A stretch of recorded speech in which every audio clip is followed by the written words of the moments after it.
கர்த்தராகிய இயேசு கிறிஸ்துவின் நாமத்தினால் வாழ்த்துக்கள். கர்த்தர் உங்கள் ஒவ்வொருவரையும் ஆசீர்வதிப்பாராக. வேதப்புரட்டு செய்தி எண் 27 குறித்து பார்க்க போகின்றோம். இந்த வேதப்புரட்டு சொல்கின்றது, பின்மாரி மலை என்பது சகோதரன் பிரணாம் அவர்களின் செய்தி, வெளிப்படுத்தப்பட்ட வார்த்தை.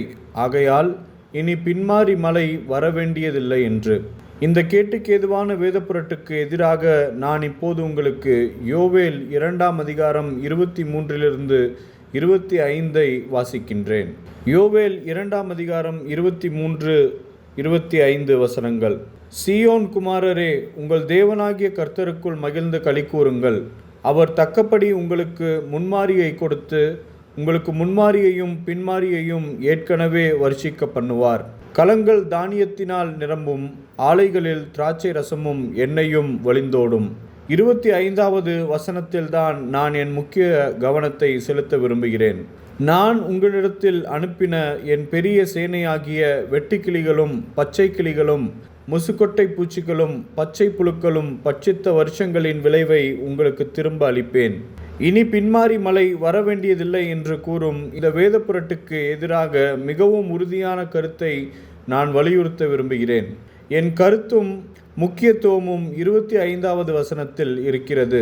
இந்த செய்தியை வியாக்கியானிப்பவர்களிடம் நாம் கேட்கிறோம், பின்மாரி மலை ஏற்கனவே வந்திருந்தால் கிறிஸ்துவின் மனவாட்டியின் முழுமையான திரும்ப அளிக்கப்படுதலை எங்களுக்கு காட்டுங்கள்.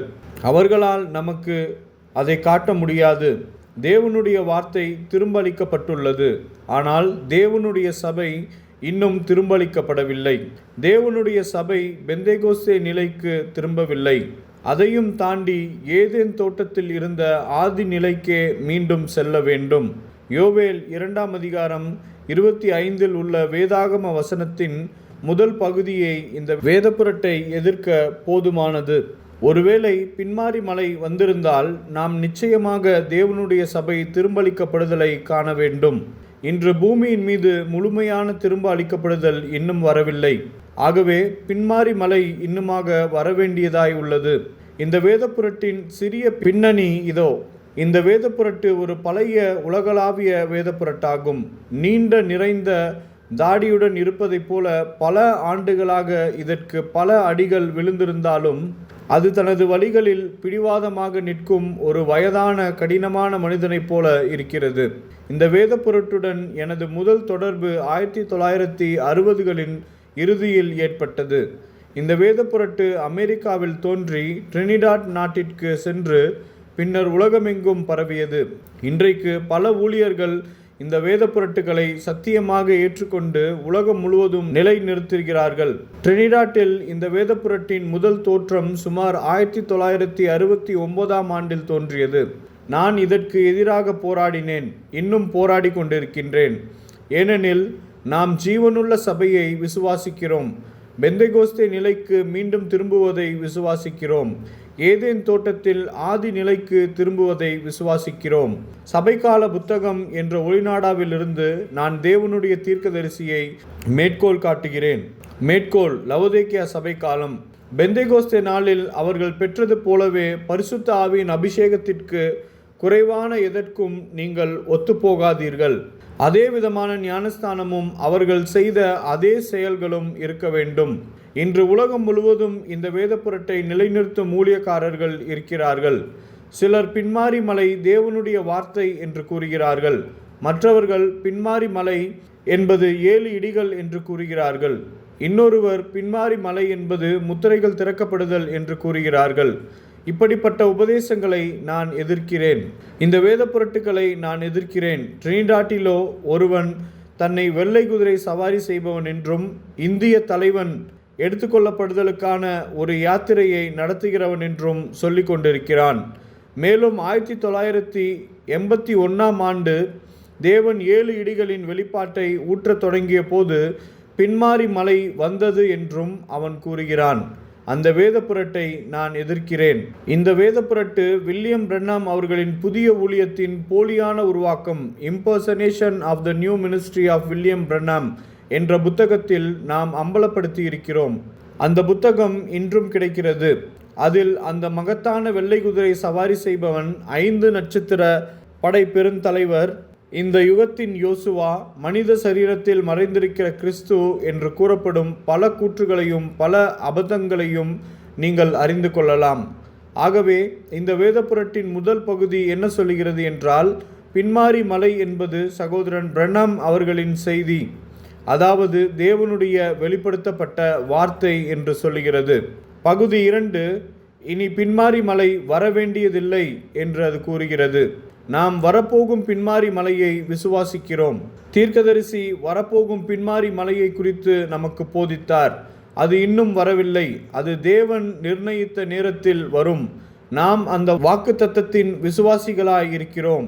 இந்த வேதப்புரட்டின் பகுதி 1 எல்லாம் முடிந்துவிட்டது, மீட்பு முடிந்துவிட்டது, எல்லாமும் சகோதரன் பிரணாமோடு முடிந்துவிட்டது என்றும் கூறும் அடிப்படை வேதப்புரட்டின் வேர்களை கொண்டுள்ளது.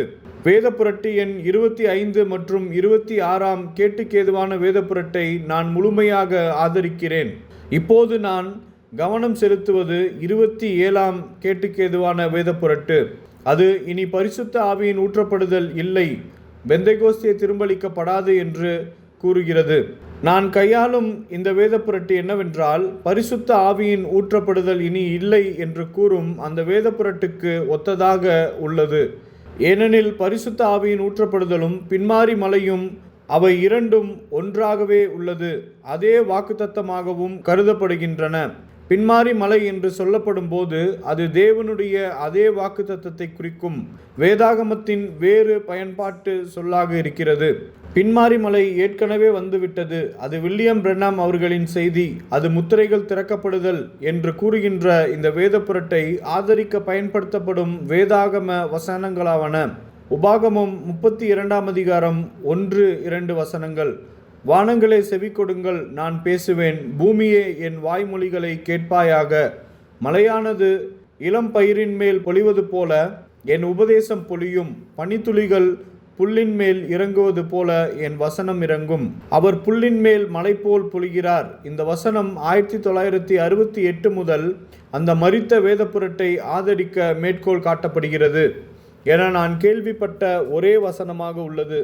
அவர்கள் வேதாகமத்திலிருந்து ஏதோ ஒன்றை எடுத்துக்கொண்டு தேவனுடைய போதனை மலை போல் இறங்கும் என்று கூறுகிறார்கள்.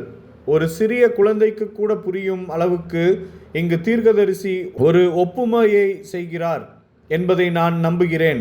அவர் பின்மாரி மலை தேவனுடைய உபதேசம் என்று சொல்லவில்லை. இது ஒரு ஒப்பீடு மட்டுமே.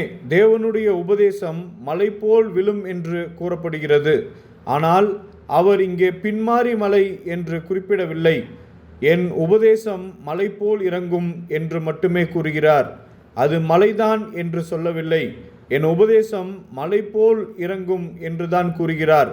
அதற்கு மலைதான் என்று அர்த்தமல்ல. இந்த வேதப்புரட்டர்கள் தங்களுடைய உபதேசத்தை ஆதரிக்க பயன்படுத்தும் மற்றொரு மேற்கோள், உரைக்கப்பட்ட வார்த்தையே மூலவித்திலிருந்து நான் மேற்கோள் காண்பிக்கின்றேன். அது ஆதியிலே உரைக்கப்பட்ட வார்த்தையைப் போல் ஜீவிக்கிற வார்த்தையாய் இருந்து வல்லமையுடையதாய் இருக்கும். ஏனெனில் அது அவருக்குள் அவருடைய சொந்த சரீரத்தில் இருக்கிறதாய் இருந்து தன் வழியில் கிரியை செய்து கொண்டிருக்கிறது. மேற்கோளுக்கு வெளியே சகோதரன் பிரணாம் அவர்கள் செய்தியில் சொன்னவற்றிலிருந்து சில துண்டுகளை மட்டுமே கத்தரித்து எடுத்தால் நீங்கள் விரும்பும் எந்த பொருளையும் அதிலிருந்து உருவாக்க முடியும். சகோதரன் பிரணாமை மேற்கோள் காட்டி இங்கே அவர் வார்த்தையை பின்மாரி மலை என்று சொல்லுவது போல் தோன்றலாம். ஆனால் இந்த மேற்கோளை சகோதரன் பிரணாம் அவர்கள் என்ன பொருளில் சொன்னாரோ அந்த பொருளிலேயே நாம் மேற்கோள் காட்ட விரும்புகிறேன். இப்போது இந்த வேதப்புரட்டர்கள் எப்படி செய்தியை கத்தரித்து மாற்றியுள்ளனர், வேதாகமத்தையும் கத்தரித்து மாற்றியுள்ளனர், தாங்கள் விரும்பும் பொருளுக்கேற்ப அதை வளைத்துள்ளனர் என்பதை நீங்கள் தீர்மானிக்கலாம். இப்போது நான் சொல்லப்போகும் இந்த மேற்கோள் தனியான மேற்கோள் அல்ல. அது 109 பக்கத்தில் சகோதரன் பிரணாம் அவர்கள் சொன்னவற்றிலிருந்து சில பகுதிகளை எடுத்து கொண்டதாகும். நான் மேற்கோள் காண்பிக்கின்றேன். மழை விரைவில் பெய்ய போகிறது. நான் உண்மையான மழையை பற்றியே பேசுகிறேன். அது விழுவதற்கு விதை இருக்க வேண்டும். அதை நான் காண உயிருடன் இருப்பேன் என்று நம்புகிறேன். இப்போது நீங்கள் புரிந்து கொள்கிறீர்களா? அது ஆதியிலே இருந்தது போல உயிருள்ள வார்த்தையாக இருக்கும். உரைக்கப்பட்ட தேவனுடைய வார்த்தை தன்னுடைய வல்லமையை கொண்டிருக்கும். ஏனெனில் அது அவருக்குள்ளாக அவருடைய சொந்த சரீரத்தில் இருந்து அவருடைய வழியில் அது கிரியை செய்கிறது. மேற்கோளுக்கு வெளியே. இப்போது நாம் முழு மேற்கோளையும் எடுத்து காட்டியுள்ளதால் அது நாம் போதிப்பதற்கு ஆதரவாக உள்ளதா? நிச்சயமாக அது நாம் போதிப்பதற்கே ஆதரவாக உள்ளது. சகோதரன் பிரென்னாம் அவர்கள் மழை விரைவில் பெய்ய போகிறது என்று கூறுகிறார். அவர் விதைத்த விதைகளின் மேல் அது மிகவும் விரைவில் பெய்யும். அது நிகழும்போது அது ஜீவனுள்ள தேவனுடைய வார்த்தையாக இருக்கும். ஜீவனுள்ள தேவனுடைய வார்த்தைக்கு வல்லமை உண்டு. அது ஆதியில் இருந்தது போல இருக்கும். ஆகையால் சகோதரன் பிரென்னாம் அவர்கள் விதைத்த வார்த்தையின் மேல் பின்மாறி மழை விழுந்தால் அது ஆதியில் இருந்தது போல ஜீவனுள்ள தேவனுடைய வார்த்தையாக மாறும். சகோதரர் பிரென்னாம் அவர்கள் நம்மை மீண்டும் பெந்தேகோஸ்தே நிலைக்கு கொண்டு செல்ல வேண்டியவராக இருந்தார். அவர் இயேசு விதைத்த விதைகளின் மேல் தேவனுடைய ஆவி விழுந்த பெந்தேகோஸ்தே நாளை பற்றியே குறிப்பிட்டார். ஆமேன். கர்த்தரை ஸ்தோத்தரிப்போம். நீங்கள் மேற்கோளை அதன் சரியான பொருளிலே சொல்லும்போது அது பெந்தேகோஸ்தே நிலைக்கு திரும்புதலை ஆதரிக்கிறது. அது இன்னும் வரவேண்டிய பின்மாறி மலையையும் ஆதரிக்கிறது. ஆகையால் பின்மாறி மலை இந்த நேரத்தின் செய்தியாகிய வார்த்தையின் மேல் வர இருக்கிறது. அதுதான் விதையாயிருக்கிறது. பின்மாறி மலை விதை அல்ல. பின்மாறி மலை அந்த வார்த்தையின் விதையின் மேல் வருகிறது. சகோதரன் பிரென்னாம் அவர்களின் செய்தியின் தலைப்பே இதை விளக்குகிறது. பின்மாறி மலை விதை அல்ல, உரைக்கப்பட்ட வார்த்தையே மூலவித்து. பாருங்கள், உரைக்கப்பட்ட வார்த்தையே மூலவித்து, அதுவே அந்த விதையாயிருக்கிறது. உரைக்கப்பட்ட வார்த்தையே மூலவித்து, அந்த செய்தியின் தலைப்பே தெளிவாக கூறுகிறது. உரைக்கப்பட்ட வார்த்தை மூலவித்து என்பதை. அந்த ஆதி விதை இன்று மல்கியா 4:5-6 நிறைவேறுதலாக சகோதரன் பிரென்னாமின் மூலமாக வந்துள்ளது. அது பின்மாறி மலைக்காக காத்திருக்கிறது. பின்மாறி மலை வரும்போது அது அந்த விதைக்குள் வல்லமையை உண்டாக்கும். அது அந்த விதைக்குள் ஜீவனை கொண்டு வரும். அது உங்களை ஆதி பெந்தேகோஸ்தே நிலைக்கு திரும்ப கொண்டு வரும். அது உலகத்தை இன்னொரு முறை அதிர செய்யும். கர்த்தரின் நாமத்திற்கு ஸ்தோத்திரம். இயேசு சொன்னார், அப்போஸ்தலர் 1:8, பரிசுத்த ஆவி உங்களிடத்தில் வரும்போது நீங்கள் பலனடைந்து எருசலேமிலும் யூதேயா முழுவதிலும் சமாரியாவிலும் பூமியின் கடைசி பரியந்தமும் எனக்கு சாட்சிகளாய் இருப்பீர்கள் என்றார். பெந்தேகோஸ்தே நாளில் வந்த பின்மாறி மலைக்காக இயேசு விதைத்தார். அவர் தனது 3.5 வருட ஊழியத்தில் முன்மாறி மழைக்காலத்தில் அவர் விதையை விதைத்தார். அந்த விதை முன்மாறி மலையில் விதைக்கப்பட்டது. பின்மாறி மலை பெந்தேகோஸ்தே நாளில் வந்தது. ஆகையால் பின்மாறி மலை என்பது ஆதியில் இருந்தது போல பெந்தேகோஸ்தேக்கு மீண்டும் திரும்புவதாகும். அதுதான் முழுமை. அது பின்மாறி மலை. அது தேவனுடைய வல்லமையாகும். இங்கு நான் தெளிவாகவும் உறுதியாகவும் கூறுகிறேன், பின்மாறி மலை என்பது வார்த்தை அல்ல. அது பரிசுத்த ஆவியின் ஊற்றப்படுதலின் ஆவி, தேவனுடைய முழுமை. ஆகையால் பின்மாறி மலை சகோதரன் பிரென்னாம் அவர்களின் செய்தி அல்ல. அது முத்திரைகள் திறக்கப்படுதல் அல்ல. அது எழுதப்பட்ட தேவனுடைய வார்த்தையும் அல்ல. எழுத்து கொள்ளும், ஆனால் ஆவி ஜீவனை அளிக்கிறது. இந்த வேத புரட்டு நம்மை மீண்டும் மரித்த எழுத்தினிடத்திற்கு கொண்டு செல்ல முயற்சிக்கின்றது. அது மணவாட்டியை வார்த்தையின் எழுத்தில் மட்டும் நிலைநிற்க செய்கிறது. ஆனால் நாம் ஆவியின் பின் இருக்கிறோம். ஏனெனில் நாம் ஆவியின்படி பிறந்தவர்கள். நாம் ராஜ்யத்தின் பிள்ளைகள். ஆவியில் எளிமையுள்ளவர்கள் பாக்கியவான்கள். பரலோக ராஜ்யம் அவர்களுடையது. ஜீவனுள்ள தேவனை ஸ்தோத்தரிப்போம். இப்போது ஒருவன் தான் விரும்புவது போல பேசலாம். ஆனால் அது தேவனுடைய வார்த்தையாலும் இந்த மணி நேரத்தின் செய்தியாலும் நிரூபிக்கப்பட வேண்டும். நான் கூறுவது என்னவென்றால், சகோதரன் பிரென்னாம் அவர்களின் செய்தி தேவனுடைய வார்த்தை என்றும் பின்மாறி மலை என்பது தேவனுடைய ஆவி என்றும் நான் சொல்கிறேன். அது தேவனுடைய வார்த்தையின் மேல் வரப்போகிறது. இதை சகோதரன் பிரென்னாம் உறுதிப்படுத்துகிறாரா என்பதை பார்க்கலாம். சகோதரன் பிரென்னாம் அவர்கள் இதை உறுதிப்படுத்துவதை கேட்க எத்தனை பேர் விரும்புகிறீர்கள்? நான் மேற்கோள் காண்பிக்கின்றேன். உரைக்கப்பட்ட வார்த்தையே மூலவித்து என்ற செய்தி. ஆகவேதான் நான் வார்த்தையை விசுவாசிக்கிறேன். அது ஒரு விதையாயிருக்கிறது. மழையானது அவ்விதையின் மேல் பொழியுமானால் அது தன்னுடைய இனத்தை பிறப்பிக்கிறதாய் இருக்கிறது. பரிசுத்த ஆவியானவர் நீர் பாய்ச்சி அவ்வித்தை கொண்டு வருவார். அது விதைக்கு நீராயிருக்கின்றது. ஒரு விதை விதைக்கப்படுமானால் அதை விளைய செய்வதற்கே நீரானது பாய்ச்சப்படுகிறது. மழையானது வித்தின் மேல் பொழியும் போது அது தன்னை உற்பத்தி செய்கின்றது. பரிசுத்த ஆவி பொழியும் பொழுது அங்கே அவருக்குள் வித்தானது ஜீவனற்று கிடந்தது. சடுதியிலே வானத்திலிருந்து தண்ணீர் பெருக்கெடுத்து ஓடுவது போன்ற சத்தம் கேட்டது. அது அவ்வறை முழுவதையும் நிரப்பிற்று. அவ்வித்துக்கள் முளைத்து வளர ஆரம்பித்தன. அவர்கள் தேவனுடைய வார்த்தையை வெளிப்படுத்த ஆரம்பித்து விட்டார்கள். மேற்கோளுக்கு வெளியே உரைக்கப்பட்ட வார்த்தையே மூலவித்து என்ற புத்தகத்தில் இருந்து இந்த மேற்கோளை நான் எடுத்து காட்டுகிறேன். இதன் மூலம் சகோதரன் பிரணாம் அவர்களின் போதனை என்ன என்பதை நிரூபிக்கிறேன். அவர் தனது செய்தி தேவனுடைய வார்த்தை என்றும் ஆவி தண்ணீர் என்றும் கூறினார். சகோதரன் பிரணாம் அவர்களின் இதை மீண்டும் பெந்தேகோஸ்தே நாளுக்கு கொண்டு சென்று காட்டுகிறார். அவர்கள் மேலறையில் ஒன்று கூடிய போது அவர்களுக்குள் வித்தானது ஜீவனற்று கிடந்தது. பின்னர் தண்ணீர் வந்தது. அந்த தண்ணீர் வந்து இயேசு விதைத்த விதையை நனைய செய்தது. அதனால் சகோதரன் பிரணாம் அவர்கள் உண்மையில் கூறுவது என்னவென்றால், பின்மாறி மலை பெந்தேகோஸ்தே நாளில் விழுந்தது என்பதை வெளிப்படுத்துகிறார். ஆகையால் பின்மாறி மலையும் ஊற்றப்படுதலும் ஒரே மூலக்கூறாகும். இன்று காலை நான் என்ன செய்து கொண்டிருக்கிறேனோ அதையே பிரணாம் அவர்கள் செய்தார். அதாவது பின்மாறி மலை ஏற்கனவே விழுந்துவிட்டது என்று கூறும் எந்த கூற்றையும் எதிர்த்து போராடுவது. சகோதரன் பிரணாம் அவர்கள் தமது காலத்தில் அந்த மரித்த உபதேசத்துக்கு எப்படி எதிர்த்து நிற்கிறார் என்பதை சிறிது புரிந்து கொள்ள விரும்புகிறோம். சகோதரன் பிரணாம் அவர்களின் காலத்தில் தங்களை பின்மாறி மலை சகோதரர்கள், லேட்டர் ரெயின் பிரதரன் என்று அழைத்த ஒரு குழு எழுந்தது. 1955 ஆண்டிலேயே சகோதரன் பிரணாம் அவர்களுக்கு எதிர்த்து நின்றார் என்று நாம் கேள்விப்பட்டுள்ளோம். அவர்கள் மேற்கு பகுதிகளில் எங்கோ இருந்தார்கள். அவர்கள் பின்மாறி மலை ஏற்கனவே விழுந்துவிட்டது என்றும் யோவேல் 2:23-25 உள்ள வாக்குத்தத்தம் ஏற்கனவே நிறைவேறிவிட்டது என்றும் கூறினர். அதையே அந்த பின்மாறி மலை சகோதரர்கள் உரிமை கோரினார்கள். இப்போது பின்மாறி மலை சகோதரர்கள் செய்திக்குள்ளும் இருக்கிறார்கள். சகோதரன் பிரணாம் மேல் இருந்த அதே ஆவி இன்றும் உலகம் முழுவதும் உள்ள தேவனுடைய மற்ற ஊழியக்காரர்களின் மூலம் இந்த வேதப்புரட்டை மீண்டும் எதிர்த்து நிற்கிறது. உரைக்கப்பட்ட வார்த்தையே மூலவித்து என்ற செய்தியிலிருந்து சகோதரன் பிரணாம் அவர்கள் இந்த பின்மாறி மலை சகோதரர்கள் என்ற குழுவுடன் எப்படி போராடினார் என்பதை நான் மேற்கோள் காட்டுகிறேன். அவர் அவர்களின் போதனையை எப்படி வென்றார் என்பதை நாம் கவனிக்க விரும்புகிறேன். அவர் அதை எப்படி வென்றார் என்பதை நாம் பார்த்தால் இந்த போதனையையும் நாம் மீண்டும் வெல்ல முடியும். நான் தொடர்ந்து மேற்கோளிடுகின்றேன். உரைக்கப்பட்ட வார்த்தையே மூலவித்து 1962.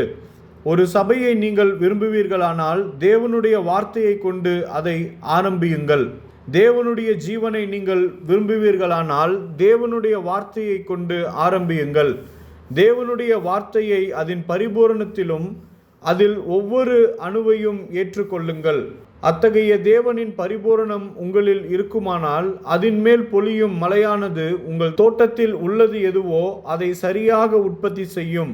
பின்பு பின்மாறி அதன் மேல் பொழிவதெங்கே? சிறிது காலம் சென்ற பின் அது எங்கே போகிறது என்று உங்களுக்கு தெரியுமா? பேய் கொம்மட்டி காய்களை மடி நிறைய அறுத்து கூழ்பானையில் போட்ட அந்த தீர்க்கதரிசிகளின் புத்திரர்களின் ஸ்தாபனத்திற்கு எலிசா சென்றது போன்றது. அவர்கள் பேய் கொம்மட்டி காய்களை சேகரித்து அவைகளை பட்டாணி என்று நினைத்து கொண்டார்கள். தேவனுடைய தீர்க்கதரிசி இந்த போதனையை எதிர்த்து போராடினார். அவர் உரைக்கப்பட்ட வார்த்தையே மூலவித்து என்ற செய்தியை பிரசங்கித்த போது இது மிகவும் பரவலான போதனை என்றும் ஆயிரக்கணக்கான மக்கள் அதை பின்பற்றுகிறார்கள் என்றும் அவர் அறிந்திருந்தார். ஆகையால் சகோதரன் பிரணாம் ஆவியால் நடத்தப்பட்டு இந்த போதனையை எதிர்த்து தாக்கினார். அவர் கூறியது என்னவென்றால், அது உண்மையில் தேவனுடைய முழுமையாக உங்களுக்குள் செயல்படுகிறதென்றால் அது வேதம் சொல்லும் பலனை தர வேண்டும். சகோதரன் பிரணாம் கூறினார், மேற்கோள் உரைக்கப்பட்ட வார்த்தையை மூலவித்து, தேவன் உரைத்த ஒவ்வொரு வார்த்தையும் மூலவித்தாகும் என்பதை நினைவு கூறுங்கள். தேவன் ஒவ்வொன்றையும் தமது வார்த்தையினால் நாட்டினார். நீங்கள் அவருடைய மூலவித்தின் நிலைத்திருக்கும் வரை அது தன்னில் தானே பிரதியுற்பத்தி செய்யும்.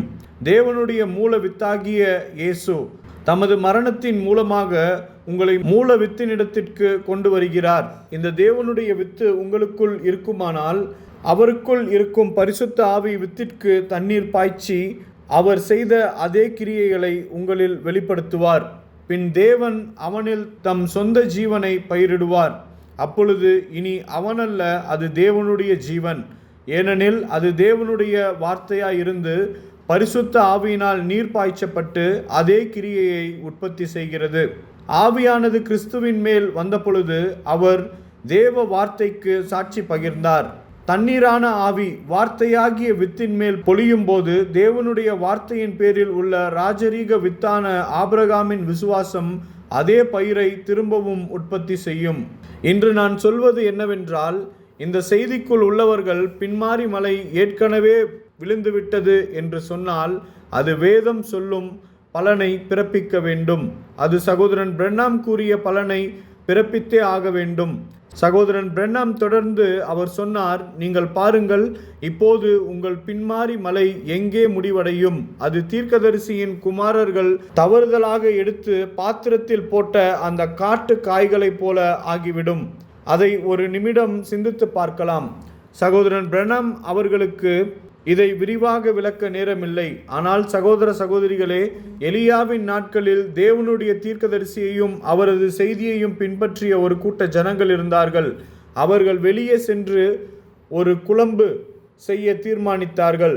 ஆசீர்வதிக்கப்பட்ட எலியா தீர்க்கதரிசிக்காக தேவனுக்கு ஸ்தோத்திரம். அவர் தீர்க்கதரிசியின் புத்திரர்களை வெளியே சென்று சுரைக்காய் என்ற மூலிகைகளை சேகரிக்க சொன்னார்.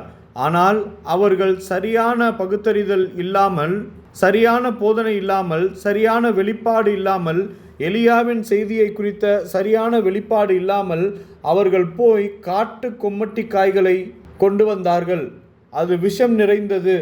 நான் சொல்லுவது என்னவென்றால், இந்த வேத புரட்டு ஒரு விஷமுள்ள வேத புரட்டாகும்.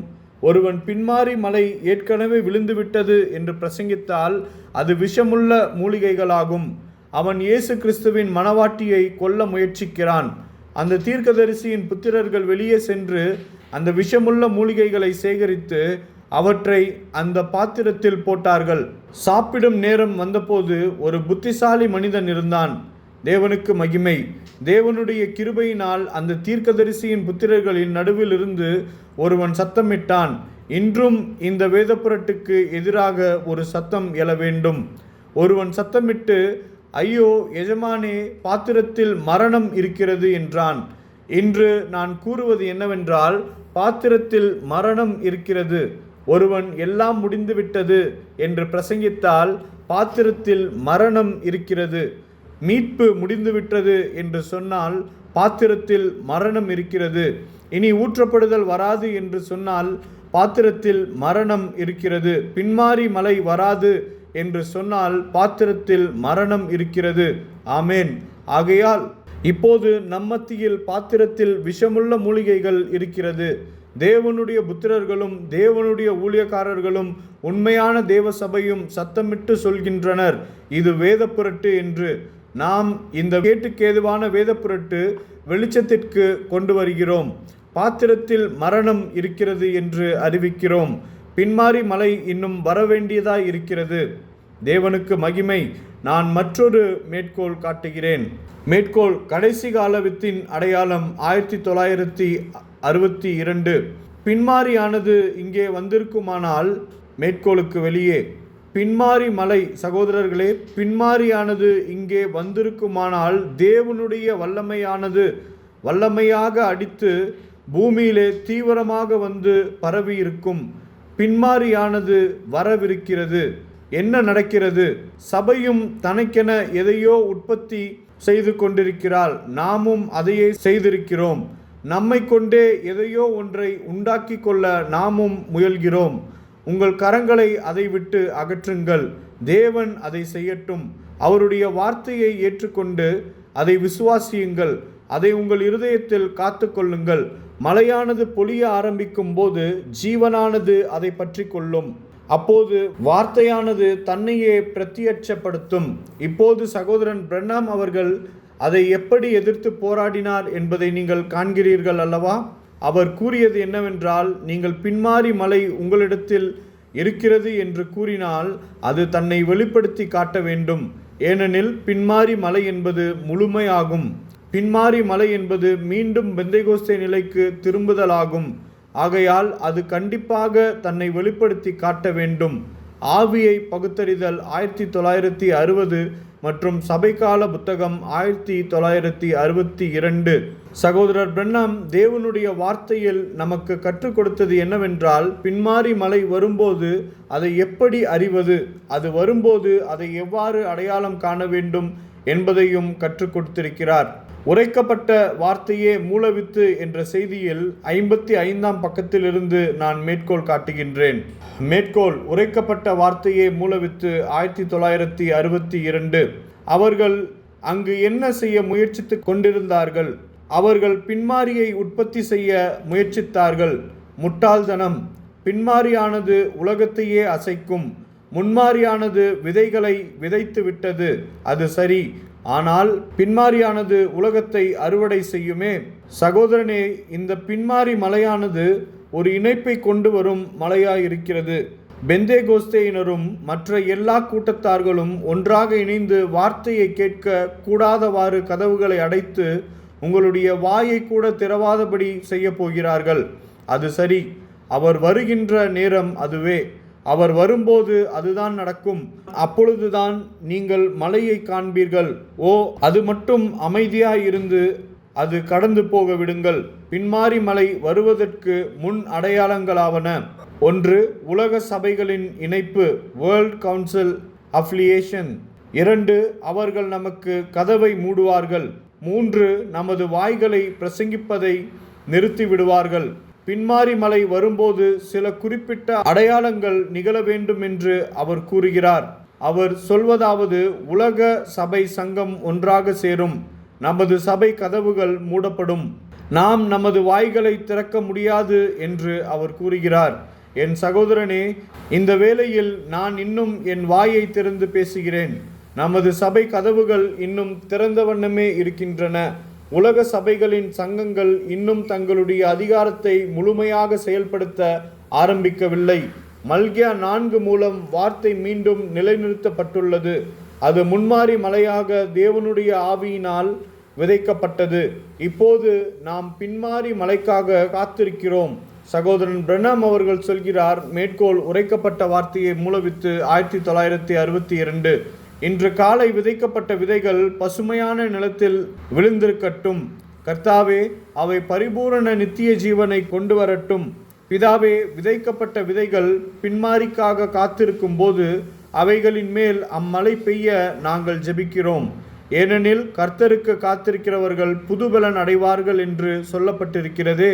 தேவனே, வார்த்தைக்கு நாங்கள் ஓட வேண்டாம், அதிலே நிலைத்திருக்க வேண்டும். இதை அருளி செய்யும் கர்த்தாவே. மேற்கோள்: மலையின் மேலுள்ள கவர்ச்சி என்ன? 1965. ஓ, இந்த சிறு கழுதையின் மேல் தாழ்மையுள்ளவராய் ஏறி வரும் அவருடன் கூட எவ்வித சந்தேகமும் ஸ்தாபனமும் இன்றி கர்த்தரின் நாமத்தினாலே வருகிற ராஜாவுக்கு ஓசனா என்று ஆர்ப்பரித்து வரும் அந்த சிறு கூட்டத்தாரின் மேல் இந்த கடைசி நாட்களின் உண்மையான முன்மாரியும் பின்மாரியும் பொழியும். தேவனுடைய தீர்க்கதரிசி 1965ஆம் ஆண்டு கூறினார், ஒரு உண்மையான முன்மாரி மலையும் பின்மாரி மலையும் இருக்கும். அந்த முன்மாரி மலையும் பின்மாரி மலையும் கர்த்தரின் வருகையை எதிர்நோக்குகின்ற ஒரு சிறிய கூட்டத்தின் மேல் வரும். எழுதப்பட்ட தேவனுடைய வார்த்தையையும் சகோதரர் பிரணாம் அவர்களின் செய்தியையும் அடிப்படையாக கொண்டு நான் உண்மையான தேவ சபையுடன் சேர்ந்து இந்த வேத புரட்டை எதிர்த்து நிற்கிறேன். இது முழுமையாகவே வேதாகமத்திற்கு விரோதமானதும் இந்த நேரத்தின் செய்தியின் எந்த அடிப்படை ஆதாரமும் இல்லாதது என்றும் அறிவிக்கிறேன். ஆகையால் இது கடைசி காலத்தில் எழுந்த கள்ள அபிஷேகம் பெற்றவர்களால் உருவாக்கப்பட்ட ஒரு வேத புரட்டாகும். இதன் வேர் மீட்பு முடிந்துவிட்டது, எல்லாமும் சகோதரன் பிரணாமோடு முடிந்துவிட்டது என்று கூறும் பழைய மரித்த உபதேசமாய் இருக்கிறது. இந்த வேத புரட்டு சகோதரன் பிரணாம் அவர்களின் நரகத்தின் வீடு என்ற தரிசனத்துடன் தொடர்புடையதாகும். அந்த நரகத்தின் வீட்டில் நம் சகோதர சகோதரிகளை சிறையில் வைத்திருக்கின்ற 10 அங்குல தடிமமான வியாக்கியானத்தின் கம்பிகளில் ஒன்றாகும். அவர்கள் முன்மாரி மலையும் பின்மாரி மலையும் வல்லமையினால் விடுதலை பெற காத்திருக்கிறார்கள். அந்த முன்மாறி மலை மற்றும் பின்மாறி மலை சார்ந்த ஊழியத்தின் வல்லமை நம் கர்த்தராகிய இயேசு கிறிஸ்துவிடமிருந்து வருகிறது.